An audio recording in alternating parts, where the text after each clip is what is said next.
Welcome to our channel Stories with Manzi. Today, we're exploring the magical world of fairy tales with the classic story of Hansel and Gretel. Once upon a time, in a humble cottage on the edge of a dense forest, there lived a poor woodcutter, his wife, and his two children, Hansel and Gretel. Life was tough, and they often struggled to find enough food to eat. One night, the woodcutter and his wife were discussing their dire situation. The stepmother, worried about their survival, suggested that they take Hansel and Gretel deep into the forest and leave them there. Though heartbroken, the woodcutter reluctantly agreed, seeing no other way to keep the family from starving. "We can't feed everyone," he said. "We have to take the children into the forest and leave them there. I don't like it, but what else can we do? We have no other choice." Hansel and Gretel overheard their parents' conversation. Hansel, being a clever boy, decided to gather white pebbles and fill his pockets with them. He had a plan to find their way back home. "What are you doing, Hansel?" asked Gretel. "Don't worry, Gretel," Hansel replied. "I'll make sure we find our way back home." The next day, the woodcutter led Hansel and Gretel deep into the forest. Along the way, Hansel dropped pebbles to mark their path. After a while, their parents left them, promising to return.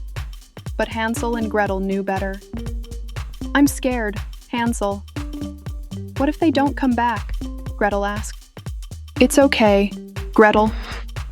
Look at the pebbles I dropped.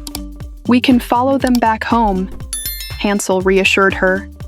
Using the pebbles as a guide, Hansel and Gretel found their way back home.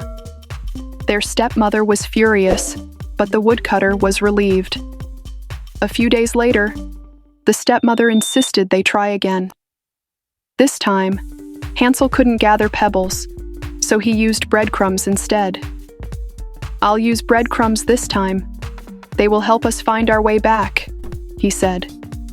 Once again, they were led deep into the forest. Hansel dropped breadcrumbs along the way, hoping to find their way back. But when they tried to follow the breadcrumb trail, they found it had been eaten by birds. Lost and hungry, they wandered until they stumbled upon a house made of candy and sweets. "Look, Hansel, a house made of candy!" Gretel exclaimed. Delighted, Hansel and Gretel began to eat the candy. Suddenly, an old woman appeared and invited them in, offering more food and a place to stay. "Come in, my dears. You must be starving. Have more food and rest," she said. But the old woman was a wicked witch. She locked Hansel in a cage, intending to fatten him up and eat him. Gretel was forced to do chores around the house. "Be brave, Gretel," Hansel whispered. "We'll find a way out of this. Work harder, little girl. Your brother needs to be fattened up," the witch commanded. Days passed, and Hansel cleverly used a bone to trick the witch into thinking he was still skinny.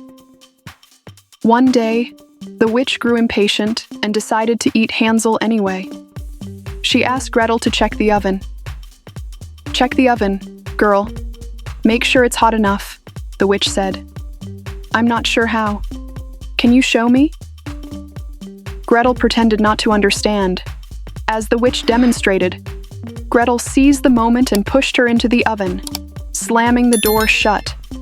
"Now, Hansel, we're free," Gretel exclaimed. Gretel freed Hansel, and together they discovered the witch's treasure.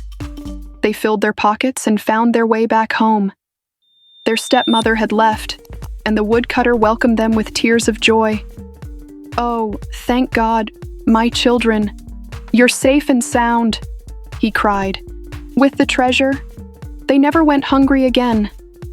Hansel and Gretel lived happily ever after, proving that courage and cleverness can overcome even the darkest times.